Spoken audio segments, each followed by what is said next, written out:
میں ہرگز یہ نہیں کہتا آپ شعراء کو نوازیے نہیں، ہرگز یہ نہیں کہتا شعراء کو داد مت دیجیے، شعراء کو آپ مالے مت پہنائیے، شعراء کو آپ انعامات نہ دیجیے، ہرگز یہ نہیں کہتا، لیکن جو علماء بیٹھے ہوئے ہیں ان کی عزت کا خاص خیال کریں۔ بعض مقامات پر ہاشم بھائی میں نے خود دیکھا، میں اسٹیج پر موجود ہوں، بڑے بڑے ججد اکابر ہمارے موجود ہیں، شاعر حضرات پڑھ رہے ہیں، ایسا بھاگ کر کے نوجوان آ رہے ہیں، نہ ان علماء کی عزت کا خیال ہے، کہیں ان سے بیٹھ کے آ رہا ہے، کہیں ان کے کونی لگ رہی ہے، آ کر کے مالا پہنا رہی ہے، عزت ہے تمہاری۔ یہ علماء کرام کی بے عزتی ہے، خبردار اس سے اپنے آپ کو محفوظ کرو، اس سے اپنے آپ کو بچاؤ، ان قریب اللہ رب العالمین کہیں آپ کی پکڑ نہ کرے۔ تہذیب کے دائرے میں رہ کر شعراء کو داد دیجیے، ان کو انعامات دیجیے، ان کو مالے پہنائیے۔ مالا امپورٹنٹ نہیں ہے، مالے سے ذرا مال امپورٹنٹ ہے، اس کی طرف آپ توجہ نہیں دیں۔ میں عرض کر دوں آپ سے، اگر باتیں میری بری لگ رہی ہوں تو میں آپ سے ہاتھ جوڑ کے معافی چاہتا ہوں، لیکن حقیقت یہی ہے، اب عوام کے سامنے یہ بات علیہ اعلان کہنی پڑے گی، اب علماء کرام کے مقام کو بتانا پڑے گا۔ میرے نبی نے فرمایا کہ تم ان علماء کرام کے خلاف آواز نہ اٹھانا، ان العالم لا یستغفر له من فی السماوات ومن فی الارض۔ یہ علماء کی ذات وہ ہیں جن کے لیے آسمان کے فرشتے بھی مغفرت کی دعا کرتے ہیں، جن کے لیے زمین کے ذرات بھی مغفرت کی دعا کرتے ہیں، حتی الحیتان فی الماء، یہ علماء وہ ہیں جن کے لیے سمندر کی مچھلیاں بھی مغفرت کی دعا کرتی ہیں۔ ان العلماء ورثۃ الانبیاء، تمام علماء انبیاء کے وارث ہیں، اور ان الانبیاء ورثوا دینارا ولا درہما، اور انبیاء کسی کو روپے پیسے کا وارث نہیں بناتے، انما ورثوا العلم، وہ علم کا وارث بنایا کرتے ہیں۔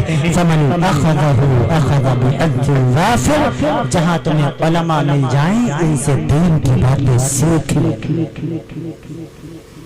صحابہ دین کی ایک ایک بات سیکھنے کے لیے 400 کلومیٹر کا سفر کرتے تھے، ایک ایک مہینے کا سفر کرتے تھے۔ ایک صحابی کو پتا چلا، تاریخ جرجان نے نقل فرمایا کہ یہاں سے تقریباً 300-400 کلومیٹر کی دوری پر ایک صحابی ہے جو اللہ کے رسول صلی اللہ علیہ وسلم کی ایک حدیث نوٹ کرتا ہے، وہ نقل کرتا ہے براہ راست۔ آپ جس نے آپ کی زبانی وہ حدیث سنی ہے، اس صحابی نے نیا گھوڑا خریدا، 2 مہینے کا سفر کیا، جا کر کے اس صحابی کے دروازے پر پہنچا۔ من دق الباب، کون ہے؟ انا عبداللہ، اللہ کا بندہ ہوں، کیوں آئے ہو؟ فرمایا سنا ہے آپ نبی کی ایک حدیث بیان کرتے ہیں، نقل کرتے ہیں۔ فرمایا ہاں، میں نے اپنے نبی کی زبانی سنا، مثل اصحابی فی امتی کالملح فی الطعام لا یصلح الطعام الا من ملح۔ میں وہ صحابی نے یہ حدیث نقل کی، فوراً اپنا سفر پھر سے شروع کیا، واپس اپنے گھر چلا آیا۔ ان صحابی نے فرمایا کیا تم صرف اس حدیث کا علم سیکھنے کے لیے آئے تھے؟ فرمایا ہاں، آنے کا مقصد کوئی اور نہیں تھا، نہ تجارت کوئی غرض تھی، نہ کوئی اور آنے کا مقصد تھا، صرف نبی کے دین کا علم حاصل کرنے کے لیے میں نے 2 مہینے کا سفر کیا۔ بتاؤ وہ صحابہ ایک ایک حدیث سننے کے لیے نیا گھوڑا خریدیں، 2 مہینے کا سفر کریں، یہاں دیکھو علم کے پہاڑ بیٹھے ہیں۔ کون ہے جو 1 لیٹر پر پیٹرول خرچ کرتا ہے، بائک چلا کے مدرسوں میں جاتا ہے؟ کون ہے جو علماء کرام کے پاس آتا ہے، ان سے مسائل سیکھتا ہے، ان سے دین کی باتیں سیکھتا ہے، ان سے قرآن کی بات سیکھتا ہے، ان سے اسلام کے بارے میں پوچھتا ہے؟ کوئی نہیں، کوئی نہیں۔ میرے نبی نے فرمایا جب قیامت کا دور قریب آ کہا جائے گا فساد القبیلہ فاسقہم وکان ضریب القوم ارجلہم. لوگ علماء سے دور ہوتے چلے جائیں گے, عالموں سے دور ہوتے چلے جائیں گے, قاری صاحب سے دور ہوتے چلے جائیں گے, مفتی صاحب سے دور ہوتے چلے جائیں گے.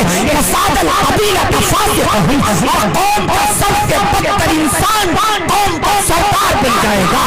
لوگ چاہیے تو اپنا سردار بنا دیں گے. نتیجہ کیا ہوگا؟ نتیجہ یہ ہوگا وزارت الاصوات فی المساجد, مسجدوں کے ممبروں پر جاہلوں کا قبضہ ہو جائے گا.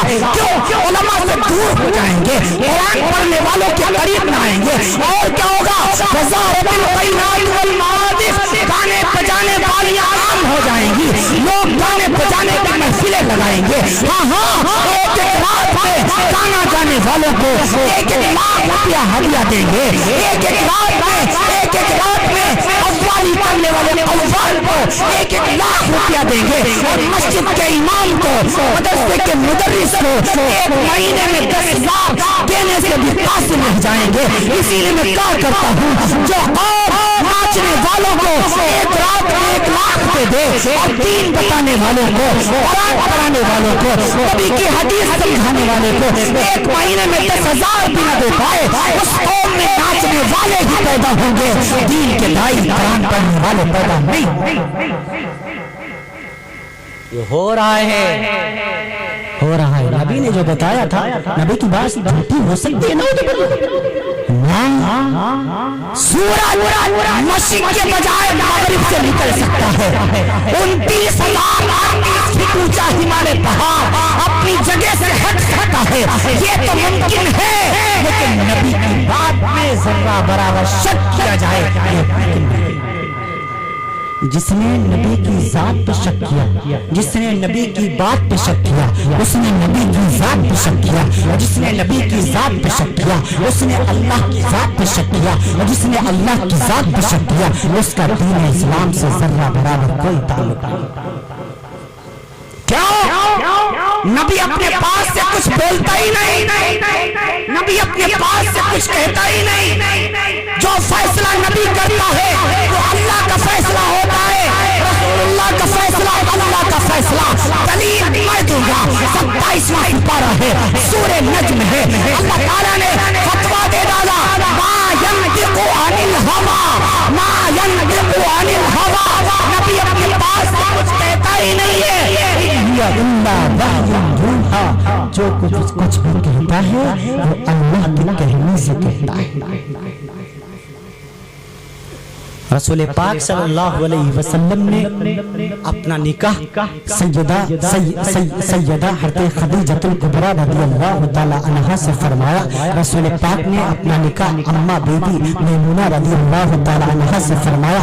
نبی پاک نے اپنا نکاح اماں بیبی صفیہ رضی اللہ تعالی عنہا سے فرمایا. نبی نے اپنا نکاح اماں ام سلمہ رضی اللہ تعالی عنہا سے فرمایا.